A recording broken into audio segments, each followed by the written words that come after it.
Hola, buenas noches a todos. Muchísimas gracias por estar nuevamente aquí con nosotros en esta sesión mensual. El día de hoy hablaremos sobre la evolución de la adquisición de tejido por ultrasonido endoscópico, consejos del experto.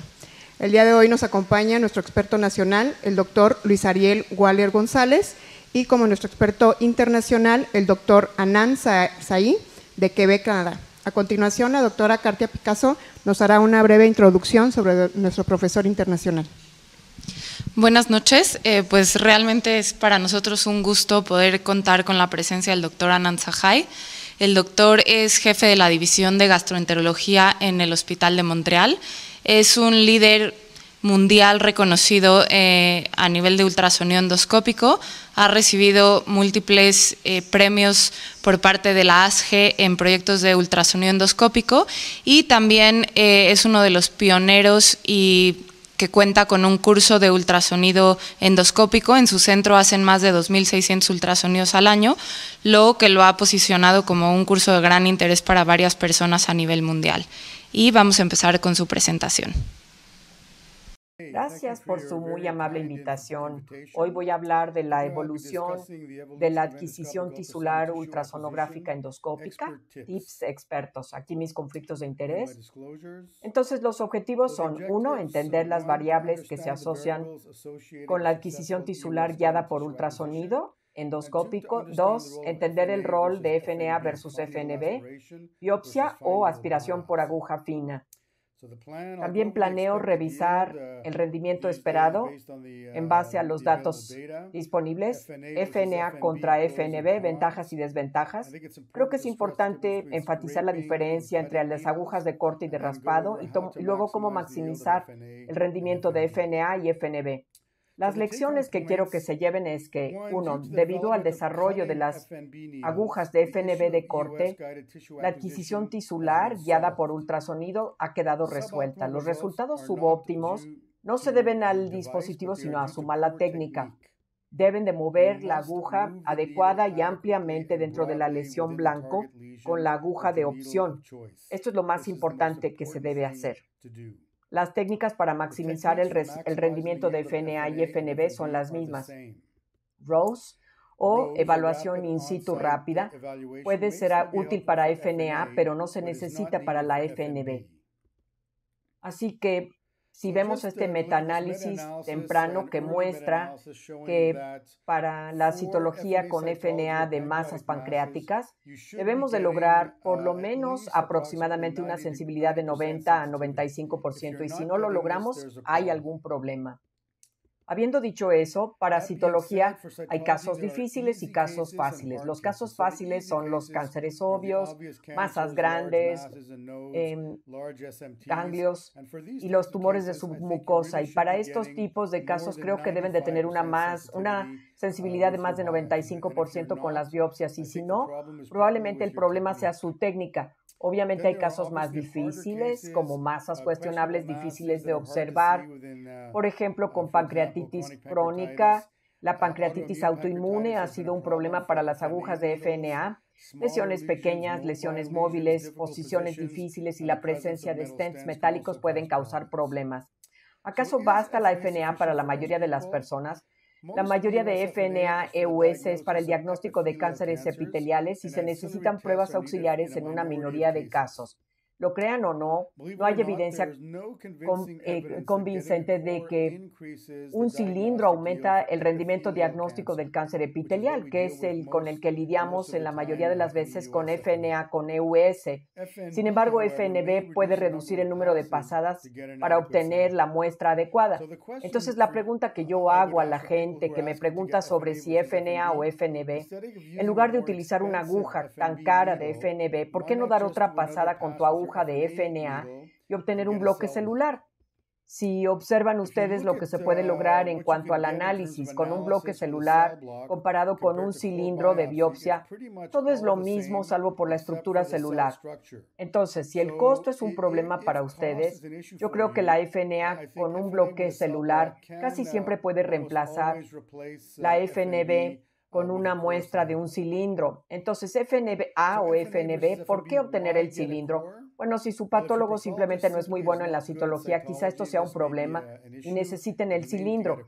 Si verdaderamente necesitan estructura, por ejemplo, en un linfoma, pancreatitis autoinmune, etcétera, obviamente para biopsias hepáticas que no están en el contexto de esta plática, o en casos en que hayan fracasado a la citología, una pasada seca o que no hayan obtenido suficientes muestras de tejido, por ejemplo, en linitis plástica, particularmente tumores escleróticos o tumores de submucosa pequeños. En todos estos casos, si no logran un tejido adecuado con la aguja de FNA, la solución podría ser una aguja de FNB. Si no tienen acceso a la citología rápida in situ, entonces la biopsia con aguja fina puede resolver este problema.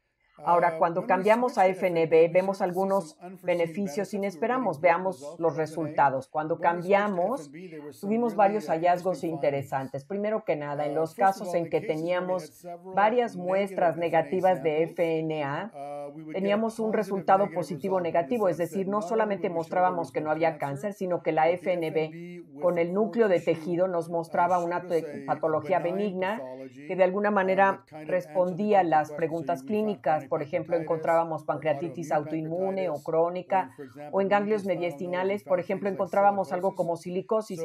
Si la FNA da negativa, uno nunca sabe si es porque es un falso negativo, pero con la FNB uno no obtiene cáncer si es negativo, aunque a menudo obtiene la presencia de un diagnóstico histológico verdadero de un padecimiento benigno, lo cual puede reducir la necesidad de repetir la biopsia.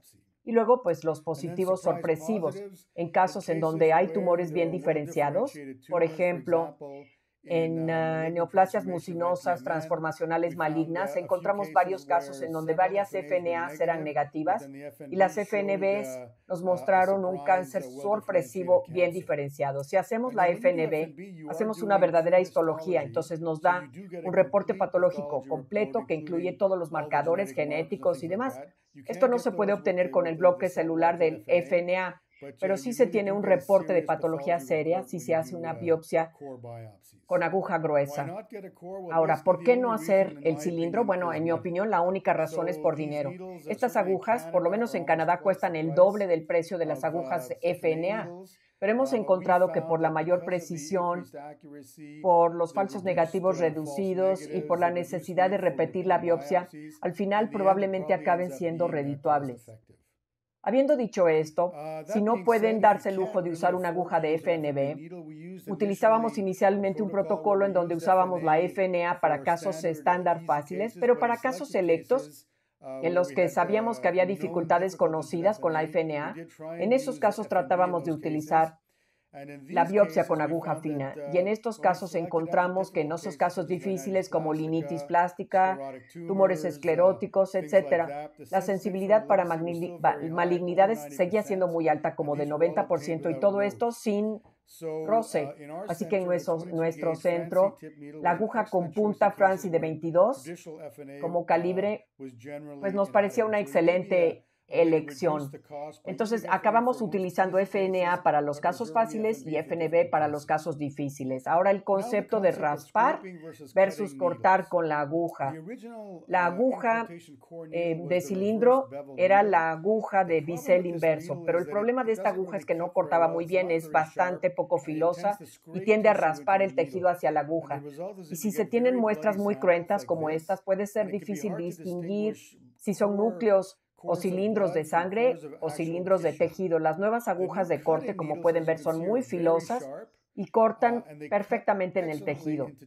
Y como pueden ver, hay una clara diferencia en las muestras que obtenemos. Este es un ejemplo en una laminilla aquí. Hay tanto tejido, pero no hay sangre. Entonces uno puede ver con toda claridad que tenemos un tejido tumoral. Y lo mismo del lado derecho en el formol. Y esto realmente nos permite hacer la evaluación in situ macroscópica mucho mejor porque se minimiza la cantidad de sangre y se puede ver claramente la cantidad de tejido que se obtiene. Y vean la cantidad de tejido. Del lado izquierdo hay tanto tejido que no se puede ni siquiera hacer citología. Habría que tomar una cantidad más pequeña y colocarla en una laminilla y hacer el frotis si quieren la citología, porque hay mucho tejido. Y esto es una sola pasada en cada caso. Sean Bardarache comparó directamente las agujas de FNA y FNB. Y esto es para compararles que la precisión y la suficiencia de la pieza quirúrgica fue claramente mucho mayor con FNB que con FNA. Entonces creo que queda claro que estas agujas ofrecen un mejor resultado en adquisición tisular.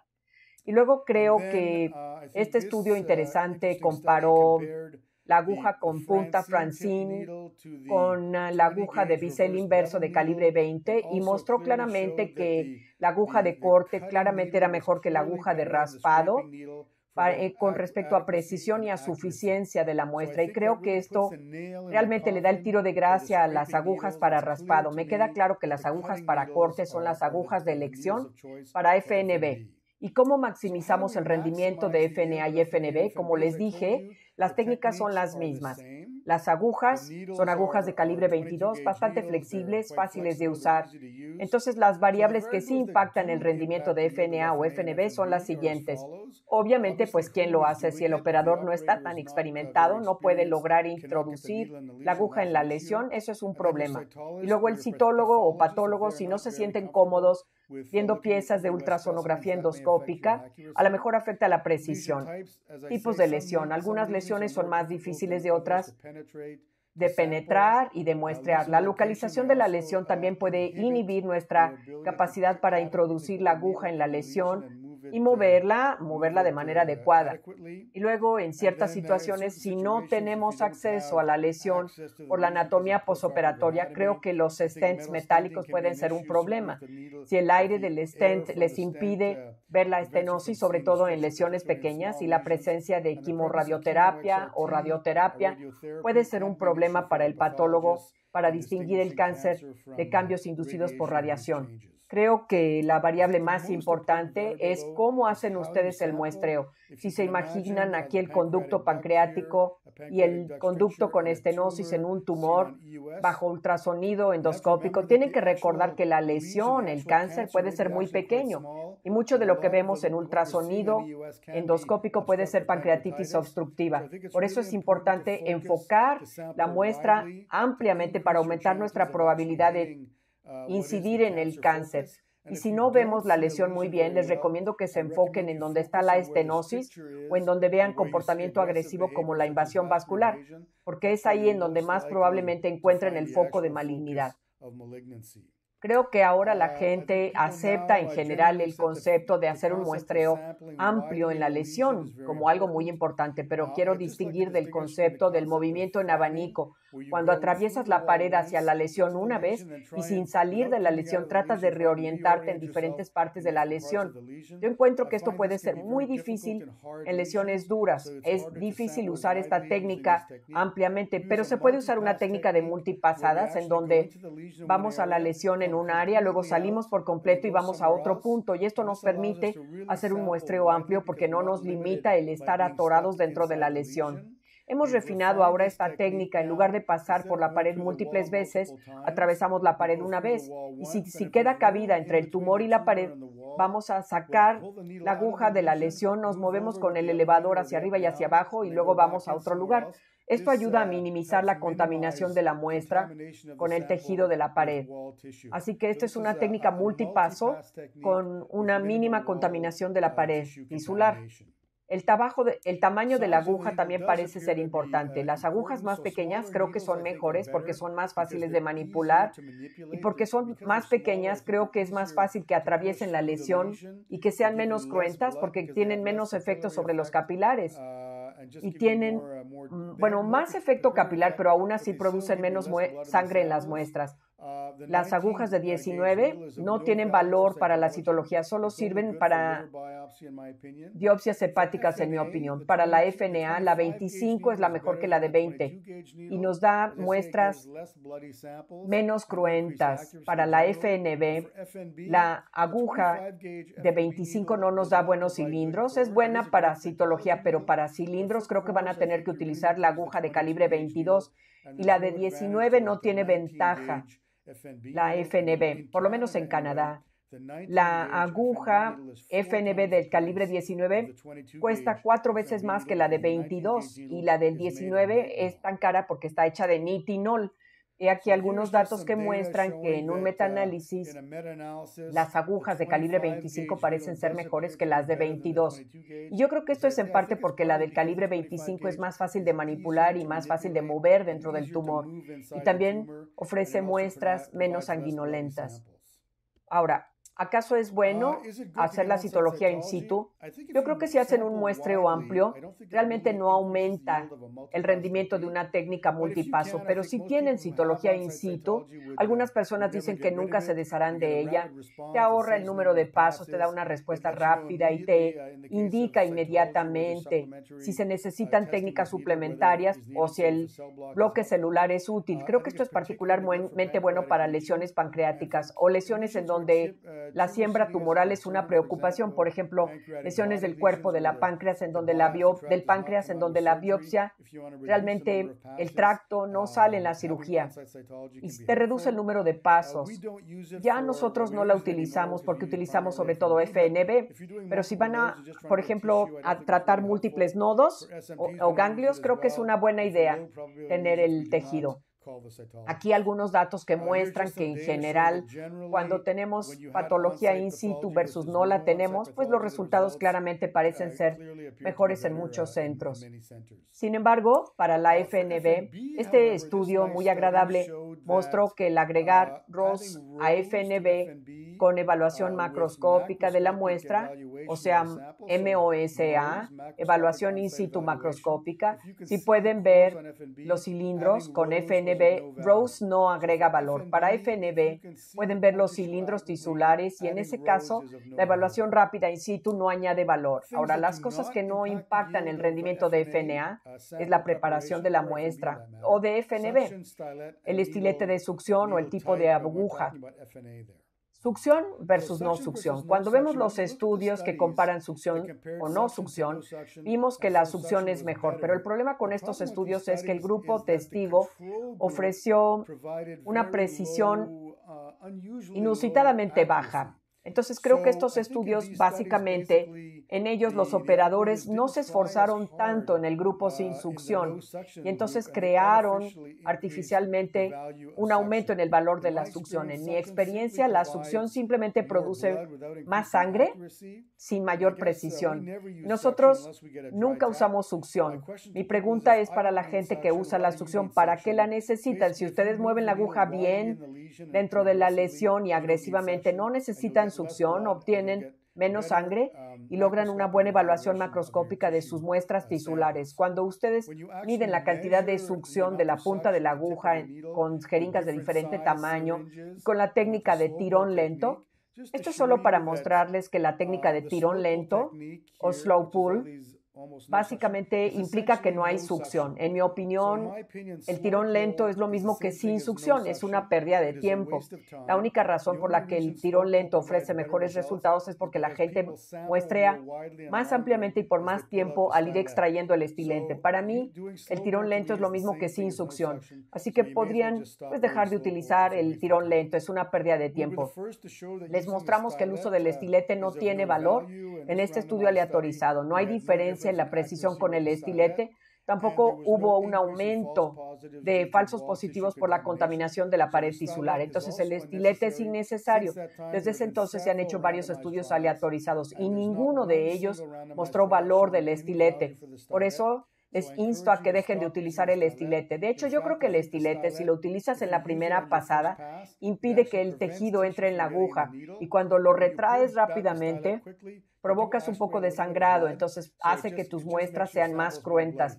Les invito a que traten de utilizar sin estilete la FNA.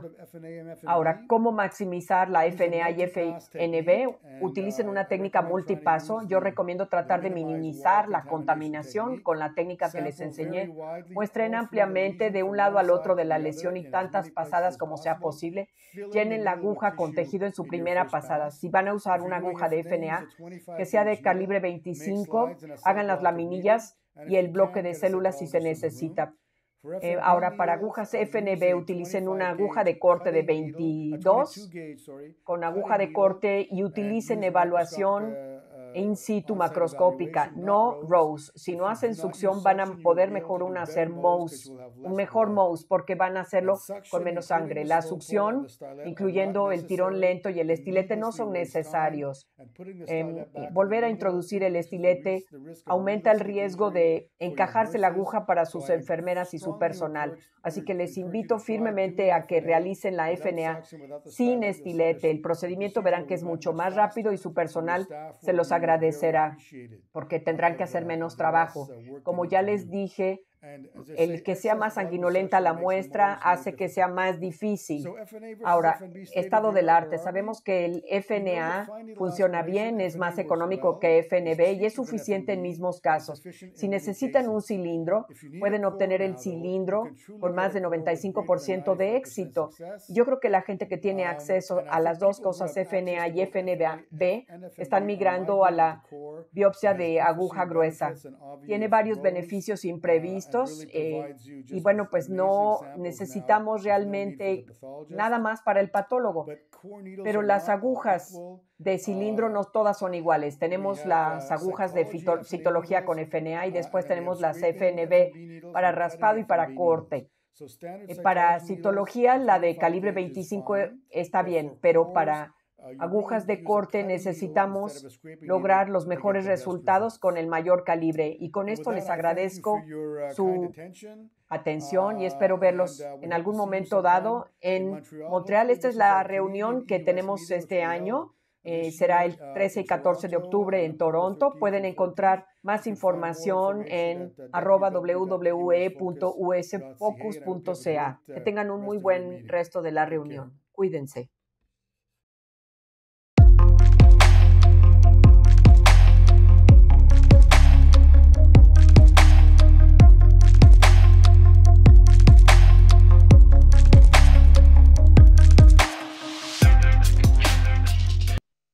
Buenas noches. Doctor Sajai, muchísimas gracias por su excelente presentación y muchísimas gracias por estar conectado en vivo con nosotros para esta sesión de preguntas. Cedo la palabra al doctor Rodrigo Soto.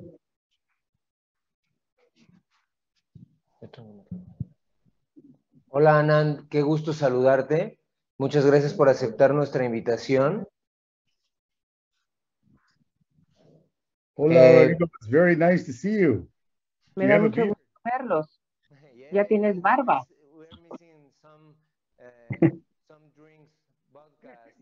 Sí, nos faltan unos cuantos tragos, vodka o lo que sea.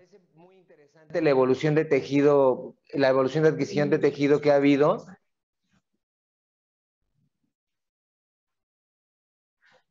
En México seguimos con pocos centros que puedan hacer biopsias por ultrasonido endoscópico. Cada vez han ido aumentando y sí vemos un gran beneficio del tomar biopsias con aguja de corte con respecto a las antiguas para los patólogos, que creo que es algo importante que señalaste, y realmente tampoco le vemos utilidad a la aguja 25. Escuché en tu plática que la 19 tampoco te parece que hace la diferencia. ¿En lesiones subepiteliales crees que tenga algún valor?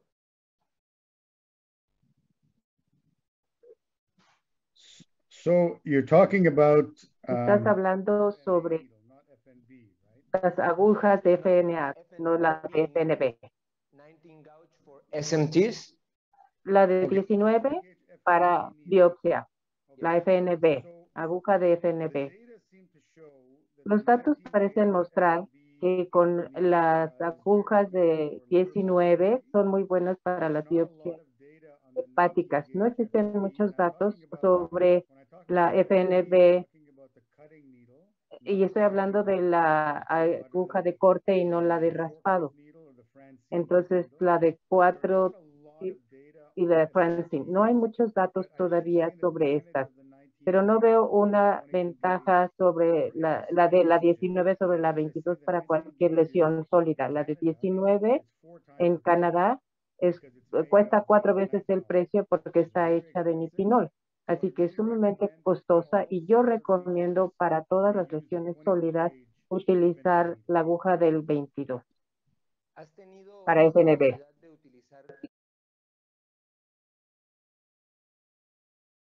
paredes de quiste, ¿y te parece que tiene algún valor en cómo tomamos biopsias de neoplasias quísticas pancreáticas? So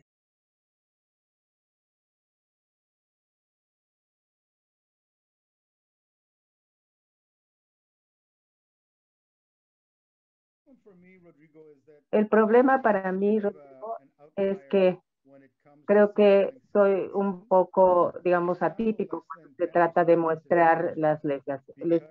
Hacemos muestras de menos del 10% de las lesiones, porque hay muchos datos que muestran que la muestra de lesiones quísticas cambia el manejo y la toma de decisiones, pero no existen datos que muestren que realmente mejore los desenlaces. Lo que yo creo es que muchas veces las personas muestrean las lesiones y toman decisiones quirúrgicas con base en esto, pero no existen datos que muestren que los pacientes que seleccionamos mediante este método evolucionen mejor clínicamente. Y como sabemos, cada vez más pacientes son bastante añosos y me temo que al encontrar displasia o cosas como estas, estamos sometiendo a los pacientes de mayor edad a cirugías bastante invasivas. En realidad no está mejorando la calidad de vida y su sobrevida. Así que pocas veces hago muestreo de las lesiones quísticas. Y las pinzas de Moore las he utilizado una sola vez, pero no las utilizamos en nuestra institución.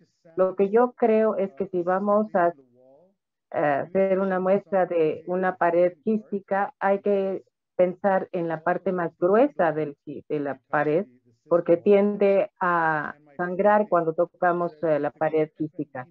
Y creo que con una buena aguja de corte de FNB vamos a obtener las buenas muestras como lo hacemos de otra manera. Mencionaste durante tu plática que cuando no es clara dónde está la lesión, hay que apuntar hacia la estenosis y a la región de invasión vascular. A muchos de los que hacemos ultrasonido endoscópico nos da miedo biopsiar cerca de la invasión vascular. ¿Crees que realmente hay algún riesgo añadido con las agujas nuevas en cuestión de hemorragia? Por ahí hay algunos artículos que lo mencionan. okay, so I'm having a bit of a problem because I Tengo un hear poco de problemas aquí porque te escucho a ti más fuerte que la intérprete. Entonces, si repite su pregunta, por favor. In your presentation that Mencionó en su presentación, puede ver la lesión claramente, debe ir hacia la estenosis o a la región de invasión vascular. Creo que muchas personas que hacen ultrasonido sienten que cuando entran a la invasión vascular pudiera causar algunos problemas, como hay sangrado cuando se hace esta acción. Sí, entiendo esto y hay que entender que una vez que el vaso está encapsulado, digamos, no hay para dónde sangre si es que sangra. Así que es bastante seguro, para ser honesto. Pero incluso cuando entramos a la vena porta, es sorprendente que no tenemos demasiado sangrado. Y siempre les digo que cuando van a hacer una FNA o una FNB, con mucha frecuencia se ven sangrados entre el páncreas y la pared gástrica y a veces la pared duodenal. Y puede parecer muy aterrorizante, se ve grande, pero la mayoría de las veces si medimos el tamaño del coágulo es de 2 centímetros más o menos.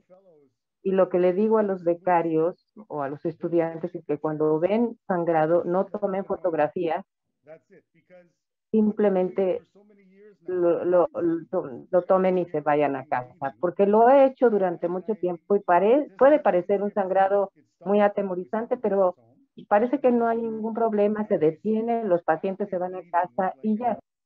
Con un sangrado activo, por ejemplo, cuando hemos estado raspando un brazo, a lo mejor sí, y he tenido un caso en una lesión quística y en estos casos cuando hacemos una pancreografía no encontramos de dónde está sangrando.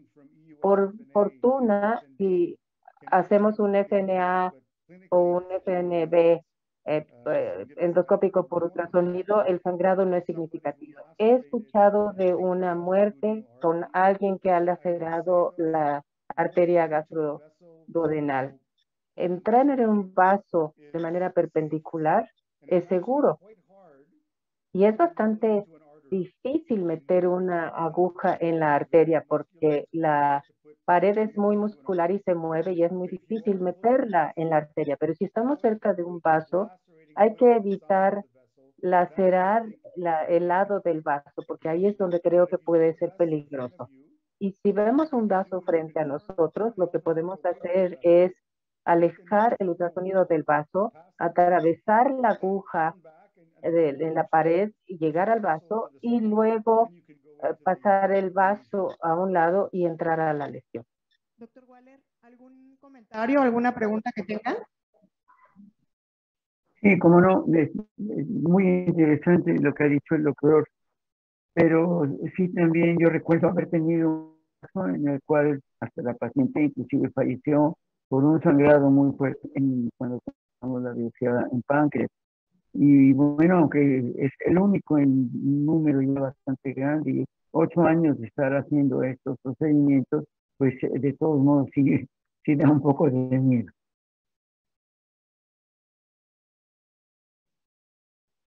It's good to be afraid. Sí, es bueno tener temor, tener un poco de miedo, pero a final de cuentas lo he estado haciendo como durante 25 años y no recuerdo haber tenido un sangrado de una FNB que se haya navegado en una lesión sólida. Tuve un sangrado bastante importante cuando hice un bloqueo de celíaca, cuando estaba tratando de abordar la arteria suprarrenal, pero bueno, después del sangrado la paciente estuvo muy bien. Se le dio embolización y tuvo un sangrado antes y bueno, es excepcionalmente raro y no es un gran problema, un problema tan severo. Por cierto, si están los pacientes anticoagulados, siempre les decimos que los suspendan y les digo que después de la biopsia, hasta el día siguiente lo vuelvan a tomar, no el mismo día, y entonces resulta muy difícil. En algunos casos, los pacientes están anticoagulados porque tienen una embolia pulmonar mayor o algo muy peligroso. Entonces hago la biopsia incluso cuando están anticoagulados, particularmente si está en el duodeno, porque no hay mucho espacio para el sangrado ahí. En estos casos, a lo mejor utilizo una aguja del 25 y si hacemos citología, trataría yo que el patólogo estuviera ahí para minimizar el número de pasadas. Si alguien está anticoagulado y se necesita mantener bajo anticoagulación, probablemente utilizaría una aguja de FNA del 25 y solamente haría FNA, no haría una FNB o ningún corte. Doctor, ¿le encuentra alguna utilidad para estos casos que mencionan como casos difíciles, por ejemplo en pancreatitis crónica, el uso como de tecnologías como la elastografía o los contrastes para dirigir las biopsias? This is an interesting Es question. una pregunta interesante, porque sé que hay muchas personas vive y muere por la elastografía y el contraste. Y déjenme decirles, y quizá Rodrigo también se lo pueden decir, que yo nunca los hizo. El contraste puede ser útil en algunas indicaciones limitadas, particularmente después de RFA, para verificar dónde ha sido destruida completamente la lesión. Pero creo que la elasto y el contrasto, particularmente el elasto, fue interesante en casos en donde había casos de biopsia indeterminados, pero la FNB es tan buena hoy en día que casi no hay casos ya indeterminados. Y si vemos los cursos de vida en las personas que se hacen el ASTO, no se evita hacer la biopsia, se hace la biopsia. Y el problema es que los estudios para las elastos pueden estar muy alterados porque nunca estamos pegados a la imagen y podemos ver una masa pancreática muy grande que parece realmente un cáncer. Y se hace el elasto y decimos, ay, se ve muy azul, se ve muy azul. Y por supuesto va a ser azul porque es un cáncer pancreático. Y en los estudios en donde evalúan el elasto, pueden ver 80% en pacientes de cáncer es inaceptable. Es una en 5 probabilidades de estar mal. Y esto es terrible en pacientes con cáncer. Y la mayoría de los estudios que tienen 80% tienen fallas porque en esos estudios deberían estar incluyendo solamente casos indeterminados. Esa es la población de estudio verdadera que debería estar con el ASTO. Pero en pacientes con cánceres evidentes, en donde la biopsia es positiva, e incluyen pacientes con enfermedad benigna. Entonces, la precisión en estos pacientes va a ser bastante elevada y nos da una precisión del 80% en general. Pero si seleccionamos solamente los casos indeterminados, te garantizo que la precisión sería del 50%, que es como lanzar una moneda al aire. Así que el elasto sería interesante para situaciones no cancerosas como fibrosis, pancreatitis, particularmente en el histograma, que no depende del operador, o es menos dependiente del operador, y para evaluar la fibrosis hepática, pero para cáncer es una pérdida de tiempo. Durante la plática nos comentaste de la técnica de fanning y de multipass y cómo se ha ido perfeccionando. ¿Te parece que necesitamos hacer tanto estas técnicas con las nuevas agujas? Mi perspectiva es que no son tan buenas que con menos pases tenemos buena muestra. Maybe these needles are so good that with less passes we can even get a good sample. Is that correct? La pregunta es que podemos obtener siempre una muy buena muestra si movemos la aguja directamente a la lesión y siempre vamos a obtener una buena muestra. La ventaja de la multipasada es que si la masa es grande y con un tumor, el cáncer es muy pequeño, haciendo el multipasado, aumentamos las probabilidades de pasar la aguja a través del tumor. Por eso creo que vale la pena entrar en varios lugares. Y hay que reconocer que hacemos la primera pasada en una estación y quizá antes de retirar la aguja, vámonos a otra estación o una segunda pasada, vamos a otra segunda estación, hacemos la biopsia de ahí, porque para mí es como tener una vista diferente de la lesión. Así que si se hace una biopsia de diferentes estaciones, tenemos la mayor probabilidad de llegar a un diagnóstico. Y esto es particularmente para citología. Con las agujas de FNB, dado que podemos ver el tejido blanco, podemos saber que ya estamos con cáncer. Y el estudio demostró eso del Abelardo Toraghi. No había ventaja de agregar el papel a la evaluación macroscópica de la muestra. Creo que hay que dejar de utilizar la succión porque se puede generar más sangre y hace más difícil la evaluación macroscópica porque es más difícil distinguir un coágulo sanguíneo de un tejido. Sigue utilizando la macro para todos los casos. Solamente utilizamos FNP hoy en día. Y dado que lo hacemos, nunca hablamos ya al citólogo. El citólogo que veíamos está retirado. Ya nunca lo vemos. Y antes el que lo reemplazó venía siempre, pero cuando empezamos con la aguja de FNP ya dejamos de hablarle o de llamarla y no la hemos visto en los últimos 5 años. Es una locura. ¿Alguna otra pregunta, doctor Waller? Para ya poder finalizar. Sí.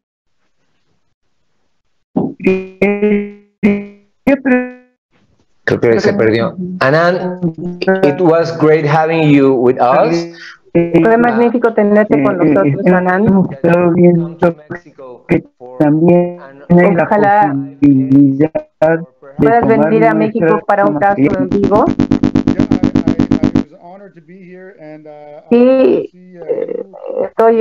me siento honrado de estar ahí y por supuesto me da mucho gusto ver a ustedes y a sus colegas, ya sea en México o en cualquier otro lado. Muchas gracias. Bueno, pues muchísimas gracias a todos por haber estado conectados con nosotros. Muchísimas gracias a nuestros coordinadores. Doctor Waller, muchísimas gracias por haber estado conectado y esperemos pronto verlo por acá, por la Ciudad de México. No, ya estaremos. Muchas gracias. Okay. Bye. Bye. Ok, muchísimas gracias a todos por haber estado conectados en esta noche lluviosa aquí en la Ciudad de México. Y por último, tenemos todo lo que son nuestras actividades académicas AMED. Ya se encuentra cerca nuestro gran evento académico presencial, Ecos Endoscópicos Internacionales, que se llevarán a cabo del 20 al 22 de julio en el Hospital Español en esta ciudad, con reconocimiento del Consejo Mexicano con valor de 25.5 puntos para la recertificación. Los esperamos. Las inscripciones al correo ameg@endoscopia.org.mx. También, como los invitamos al curso Actualización en el abordaje endoscópico avanzado del intestino delgado, el cual vamos a llevar a cabo el 11 y 12 de agosto de este año, en el cual contaremos con expertos nacionales e internacionales y tendrá un reconocimiento por el Consejo Mexicano con un valor de 12.75 puntos para la recertificación. Igual las inscripciones e informes al mismo correo. Consulta ya la convocatoria para el registro de candidatos a vicepresidente y subtesorero del 2023-2024, que se encuentra en la página web de la asociación. No te pierdas nuestra reunión nacional de endoscopía, que se llevará a cabo del 21 al 25 de septiembre del 2023. Consulta el programa académico en nuestra página web de lo que es el curso de posgrado, Congreso AMED, y también habrá un curso latinoamericano de intestino delgado, así como un curso de AMETED y Hands-on. Te invitamos a responder lo que es la encuesta para el Consejo AMED en intestino delgado, cápsula endoscópica y enteroscopía asistida por dispositivos, la cual tiene una finalidad de conocer lo que es el censo de médicos especialistas en gastroenterología, cirugía general, medicina interna y endoscopía gastrointestinal, que realizan estudios de enteroscopía y cápsula endoscópica y que se encuentran interesados en participar en este consenso de intestino delgado organizado por esta asociación. Por último, esperamos su asistencia a nuestra próxima sesión mensual, que se llevará a cabo el 10 de agosto del 2023 con el tema enteroanastomosis guiada por ultrasonido, con el profesor internacional invitado, Dr. Anthony Teo Jun Boon, director adjunto de endoscopía y profesor asociado en la Universidad de China de Hong Kong. Recuerden todos los socios ponerse al corriente para obtener todos los beneficios de nuestra asociación. Muchísimas gracias a todos.